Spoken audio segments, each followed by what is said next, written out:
there is a view that is emerging across the world, especially because of leaders like Elon Musk, Donald Trump, because what they are looking at is perhaps just one aspect. But like Dr. Spence mentioned that, we have seen universities actually creating so many innovators, so many entrepreneurs. And it's not just about those who end up starting a business. It's also about the leaders in, say, climate, social sector. So many politicians, not just in India, but across the world, who have got great university degrees. So while their argument is valid and interesting, because Trump had said, I was just going through some of his old interviews, he said, when I hire people with a university degree, they know how the previous problems were solved or problems of the past were solved, but they don't know how to solve the problems of the future. Right. Now, as Dr. Spence also mentioned, we are looking at emerging technologies. Our curriculum also seems to be evolving. So we are preparing our students for the future as well. So I mean, he didn't really agree with that. Yes, but entrepreneurship is changing. It's changing in a large way, as we've been discussing, and the need to kind of keep up with the times for universities. Now that's becoming an important piece, and we'll see exactly how that moves from here. But Hina, thanks very much. Thank you. Such a pleasure having you with us. Thank you. All right. Now, as we move ahead, let's just take a moment to extend our sincere gratitude to our partners. This event is co-powered by Google and Bennett University, which is a Times Group initiative. Thank you for this very invaluable support. It significantly enriches the kind of experience that we have and the kind of conversations that are unfolding on this platform. So a warm appreciation and a big thank you. Meanwhile, as we move ahead into the future and deeper into the ET Now Global Business Summit, India stands at the cusp of a historic economic transformation, and that is happening right now.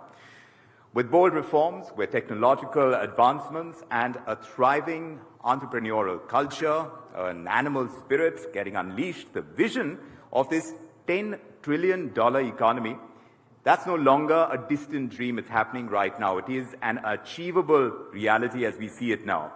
But what is it going to take to actually get to a $10 trillion economy?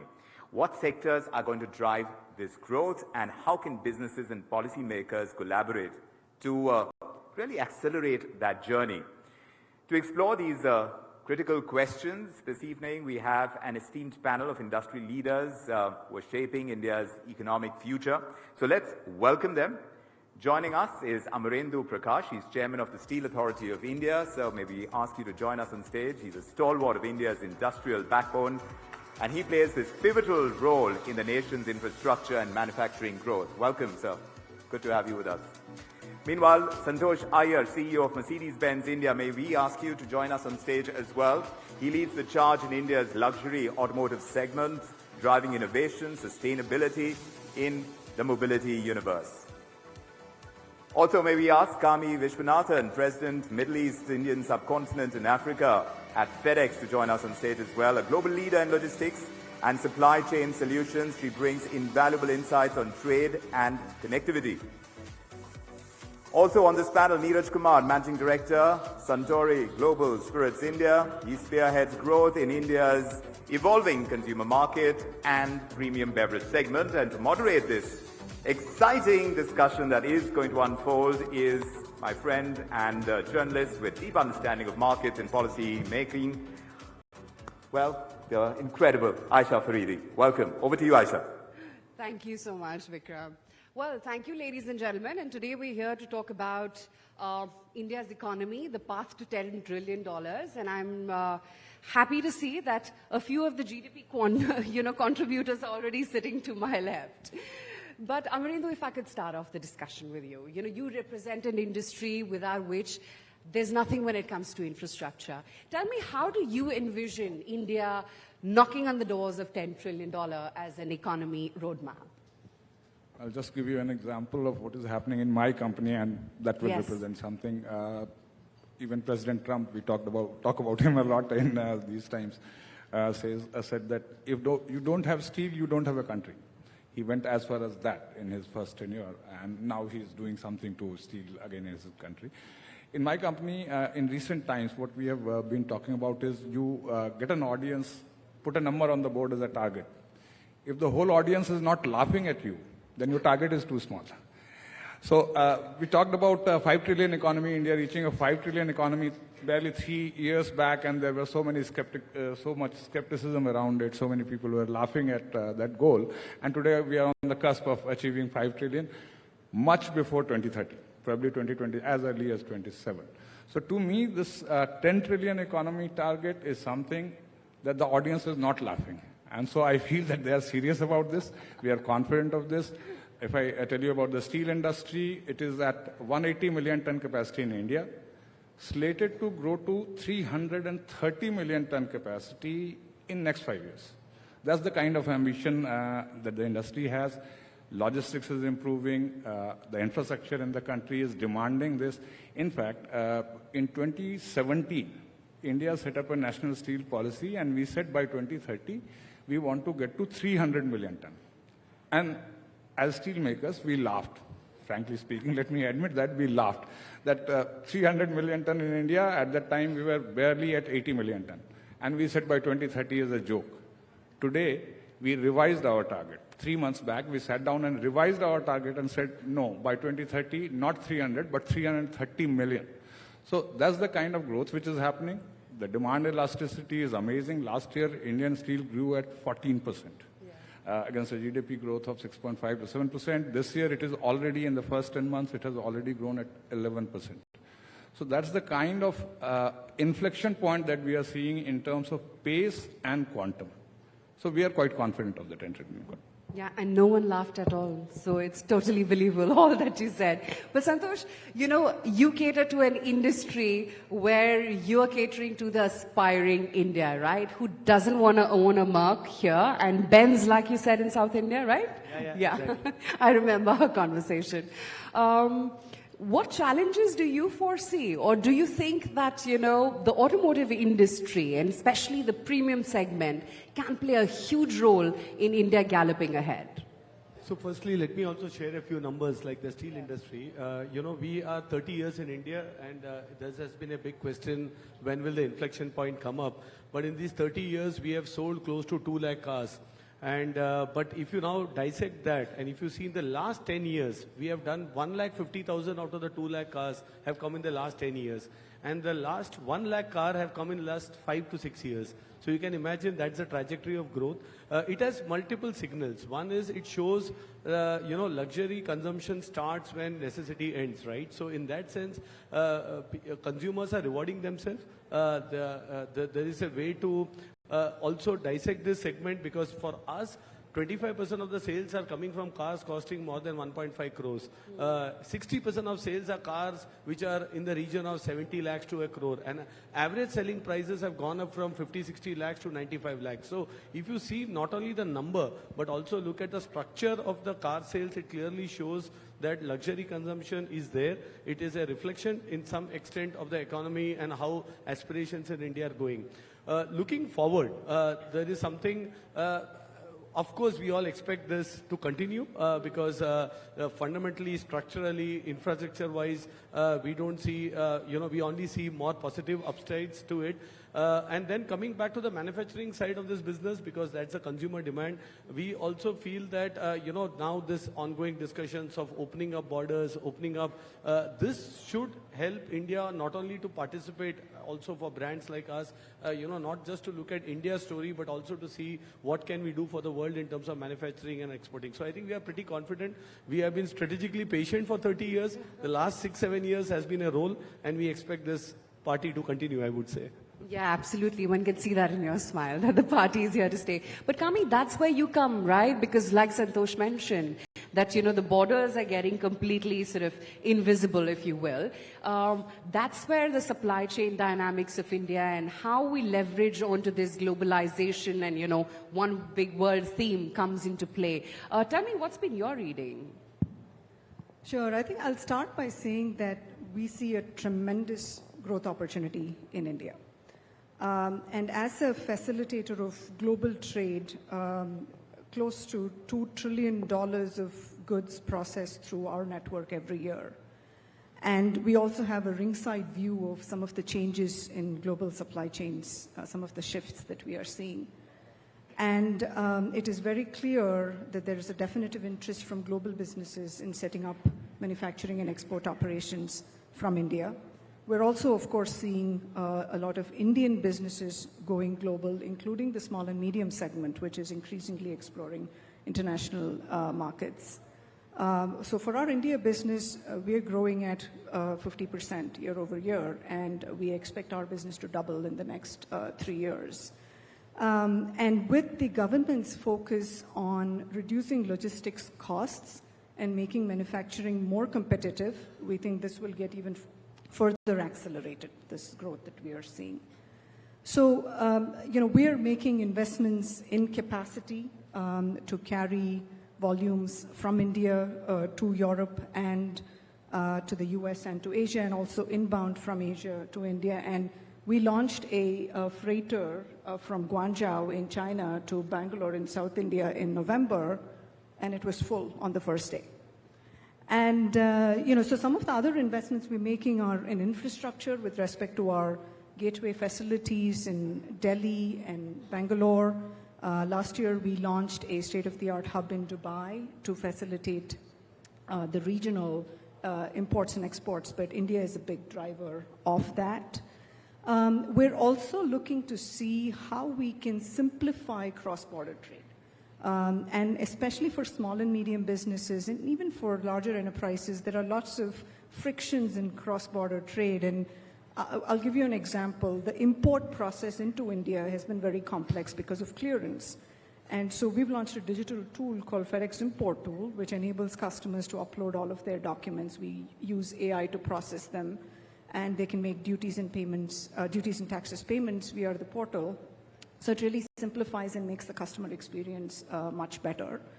We're also looking at how can we offer a single solution for all shipping, international shipping needs, whether you're looking at Air Express, which is for time-sensitive products, or Air Freight, which is less time-sensitive but still has to fly on air, and then Ocean Freight, which is more price-sensitive and less time-sensitive. So we've launched a single tech platform, which we call FedEx One Stop Solution, which enables customers to ship across the spectrum and have full visibility across the spectrum. So we're very optimistic about this potential that we're seeing in India, and I think it is at an inflection point, and we're really seeing this take off significantly. Neeraj, you're at the other end of the India consumption story. At Suntory Global, what's been your reading right now as to, where the alcobev industry is when it comes to India? I mean, I know a lot of them are actually making the headlines as the world #1 single malts, both in ranking as well as prices, perhaps. But what's been your observation? Well, I think the alcobev world, or the spirits world as we call it, is looking at India with a lot of cheer. I think that's what I'd say. It hasn't been an easy category around the world in the last 12 months, given various machinations of tariffs and the world we live in. As consumers come into this category of legal drinking age, and consumers who choose to drink moderately, we see a massive shift, a shift in the premiumization story, India being on absolutely the foremost of that story. With our median age of 27, I think every boardroom around the world looks at India in different categories and different sectors, but Suntory in India has been balancing between what does it take for us to be native and make in India and participate in that Imagine India story. On the other hand, when I look at and hear Santosh talking about growth coming across certain segments, with our brands from Japan like Yamazaki or Hibiki, or even our bourbons from the United States, the Jim Beam, we see a path and a participation for every of this brand. When I then look at the channel is undergoing a massive shift. Right from stores and the experiences of stores when you walk in, no less than in the best of the duty-free you would find in Gurgaon, in our neighborhood, in Mumbai, in Hyderabad, and Bangalore. we see the bars coming through, which is engaging with very, very meaningful experiences, personalized experiences with consumers. So I think across channel, across the segments of consumers, across the premium portfolio, this story is still clearly on a big cheer. Now, with big cheer comes big responsibility. I think it's equally important that the company and Suntory is looking at the India growth to that massive 10 trillion economy with a lot of responsibility. We owe it to our consumers, we owe it to our suppliers. Sustainability is important for us as we look at usage of PET or greenhouse gas emissions. So kind of that's part of that. But from a consumer perspective, I think there is a lot which is ongoing in India. And Suntory has now in the last 5 years established about 25, 26% growth year on year, which is great compared to some of the other markets in the world. That's the thing, right, Amarendu? Because policy framework and policy sustainability, I think, is very key for India to reach that $10 trillion goal, right? What are your thoughts? Absolutely. Policy certainty, definitely, because you see, for example, the steel industry has a gestation period. Today, if I decide on an investment, it will take me 4 years before I can start producing. So having a policy sustainability is important to us. But at the same time, I'd like to point out one thing, that as we open up, as India reforms and goes forward, we have seen a shift from a compliance mentality to an outcome-based mentality. It's typical. And I come from a public sector company. The government is the largest investor in my company. And I see a shift from being compliance-based, I have done everything right, I'm not at fault mentality, to what have I achieved mentality. Have I delivered the outcome that we wanted to achieve? So the government reforms, many of the policies of the government we have found which are reforming in the positive direction. To give you a sense of how much confidence it generates in the industry, I'll tell you, last 7 years, we have been running after Indian Railways to say that how much rail track will you buy from us? Should we put up a new mill? Should I make an investment into a new mill which will produce good rails for you? Will you buy it? And we wanted a comfort letter. And Railways have, as a consumer does, always denied. They said, I'm not going to give you any comfort about what I'll buy in future. And this month, last week, we decided to put up a 800 million USD investment into a mill, because I'm confident that Railways will go nowhere and they will have to buy from me if I put up a mill. So I have taken a decision like that. So that's the kind of confidence that comes when the policies we know are growth oriented and they are bound to continue. There will be no reversal unless and until there is some kind of a doomsday prediction is different. But normally, if you are walking a path, it's irreversible and you will walk on that. Kami, for a player such as you also, policy certainty must be a very sort of imperative point, right? No, absolutely. I think there has been a very progressive vision around logistics, regulation and policy with respect to, the Gati Shakti Master Plan, the National Logistics Policy, the ULIP platform, and so forth. And I think we need to continue to accelerate implementation of this program. I also think there is opportunity to, facilitate trade even more. For example, removing limits on the express courier clearance for exports, bringing more products into that program and creating a single window clearance across different partner agencies for approvals and so forth. And one of the things we are looking to do in India, given all of the volume growth I talked about, is to set up an air cargo hub. Like I said, right now, Dubai is our air cargo hub for the region, but we would love to set up a hub in India, which will be the first of its kind in the country.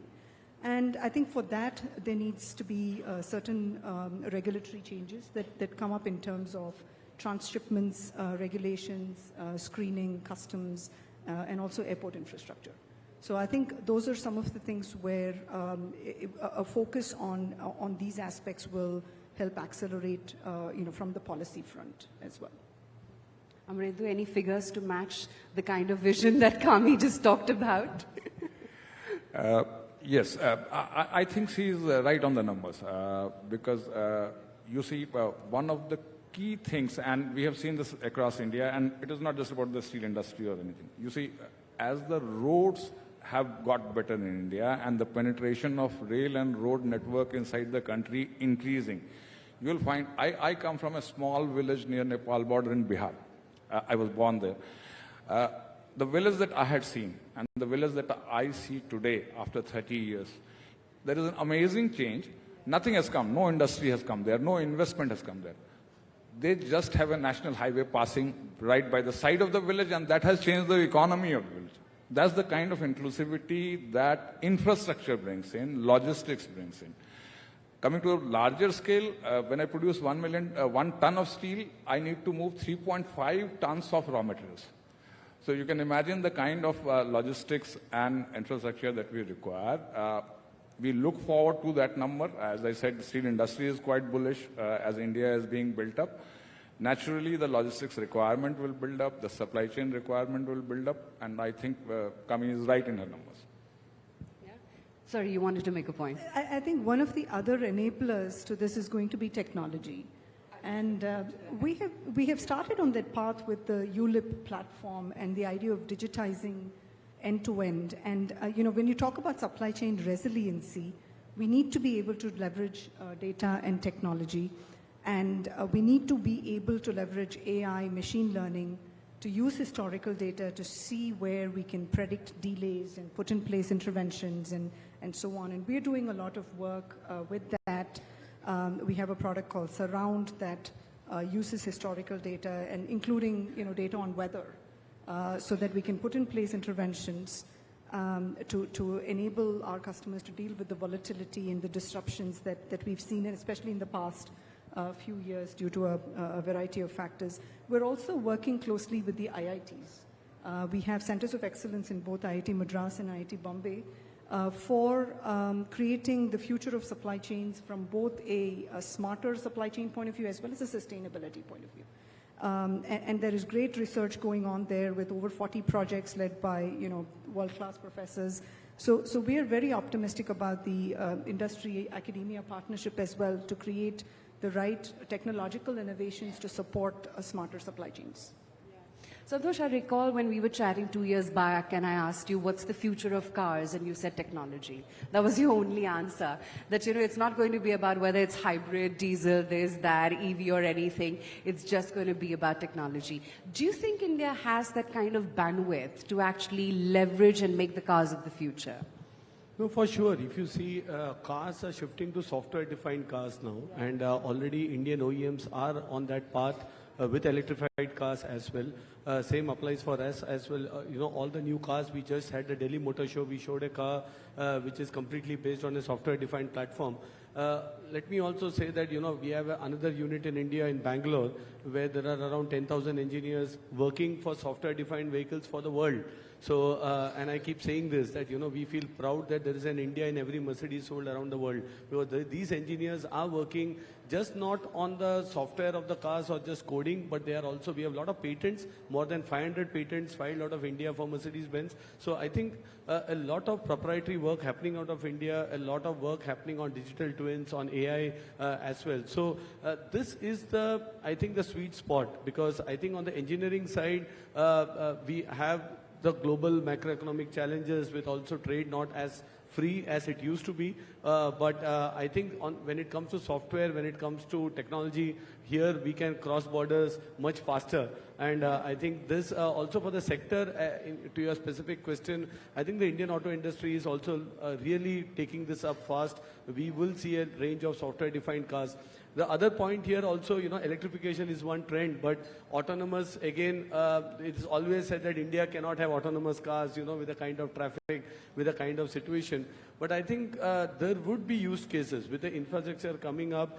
If we can borrow time for our mobile phones while driving cars, and the car can take care of itself. I think it's coming quite close. Already in some of our cars, we just launched the E-Class. You can do a Teams call. There are selfie cameras. But the risk is always safety, because again, we have high number of incidents. So if the car is able to do a bit more, and takes control even for the traffic situation, even when you are in the traffic jams, and you can actually use that time not just for work but also for catching up with family, also is possible. So I think technology is going much more deeper than we think, even in automotive area, and India again has this chance with the skill as well as with, I think it's a level playing field when it comes to technology, and India can participate much faster in this. Are you pushing Listen, us for a real 90-hour work life- week by any chance, by making cars which are going to make us work more perhaps? No, right? As I said, you can catch up with family as well. You know, when you are in the car. You also said Teams call and selfie Both cameras. ways. I got a Both little worried. One real life example, I was just, till 5 years back, probably, when you decided to buy a car, the first question on your mind was, mileage kitna deti hai, right? In India, probably, that was the question. Mileage kitna deti hai? I had an experience 3 months back with a friend in Helsinki, Finland, was buying a car, and we were just discussing, and I asked, what are the key factors in your mind? They said, we are trying to decide which car has which features of the software, and whether Mercedes offers a better software package, or whether BYD is offering a better software. That was the decision-making point behind buying a car. So that's the role of technology coming into our lives every day. Absolutely. So is it BYD or Mark? Different segments, we are in the luxury segment. Yes, you wanted to No, I just want to add the context of human connections here. Technology, of course, is absolutely driving the world, and this is disruptive tech. When I look back at the category which I represent, which is spirits and beverages generally, I think India adds an Australia every year in legal drinking age. India adds perhaps half of many countries in the world. And at the end, when we look at the path to 10 trillion and the growth prospects, I think the consumer at the center, and having this balance between deep AI and AI running the business, but consumer interactions and the human touch not going away, I think is going to be an important other element of how we look at. There is not going to be too long a time when perhaps all you would need is a thinking mode or a pill to feel a little cheerful. You don't even need alcohol, or you don't need any beverage. So we are moving in that direction as we look at things to come. But at the very heart of all of this is human connections. And I think as we bring more consumers, the importance of growth has to be balanced with also using that AI technology in a home, in a DIY experience in your bar, or maybe when you're having a nice time with friends and family, if you choose to drink. But I think that's been one big balance of priorities for us when we look at growth and segments, because that's going to be an important element of how consumers relate to this category, especially Gen Z. Skibidi has to be in this conversation, right, somewhere, because that is where people want to have quality of life. There's a very, very high dividend on quality of life. Consumers will choose to use or not use any beverage. Sugar or calories are all part of today's generative narrative. So it's an interesting cusp when technology, life science, just the prospect of having a good time, but in safe environments is going to be driving our path forward. So just want to bring that human touch into this conversation as well. Yeah, absolutely. And how would you say that the Indian consumer, the alcobev consumer, from a, in heart, just a single malt drinking India that we traditionally had maybe about 20 years back, how has the consumer evolved? What's been your experience? This is fascinating.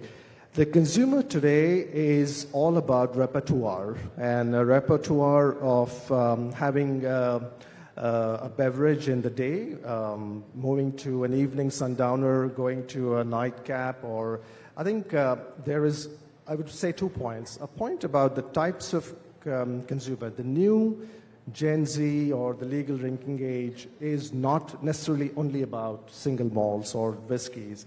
They would like to have a quality product which allows them to mingle and be safe and get back home in a nice cheerful form. On the other hand, you have the luxury consumer. I mean, we've added 94 billionaires in the last year. And I think we are second to the US on the list of billionaires. And that's a very enhanced, customized personal experience. So what is going to be relevant for that consumer is going to be very different from a 26-year-old young first jobber drinking and wanting to have a good time with friends. So when we look at our repertoire, we've got bourbons from the US, we've got Indian whiskey, a brand called Oaksmith, which is successfully launched 4 years ago. We've got Lafroig and Bowmore, which are Scotch single malts. We've got Yamazaki and Hibiki coming together. And the challenge for us and our marketing teams is what in our brand portfolio resonates with what occasion in that repertoire of that consumer. So it's an interesting balance of act. Amrita, you already talked about as to how various sectors, and you rightfully gave the example of railways, for instance, need to come together, and only then can India achieve that $10 trillion goal. That must be an imperative, right? And especially for the industry that you belong to. Absolutely. I just mentioned for making 1 ton of steel, I need to move 3.5 tons of raw material in. For when I make a steel plant, I need to get a city around it for people living there. So you need sanitation. Imagine my company today practically owns and manages 13 cities and townships combined.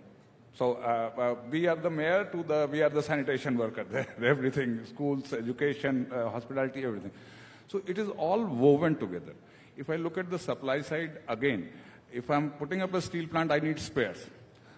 For that, I need to get to MSMEs to build quality spares. So that means as soon as I put up one job in a steel plant, generates 7 jobs across the economy.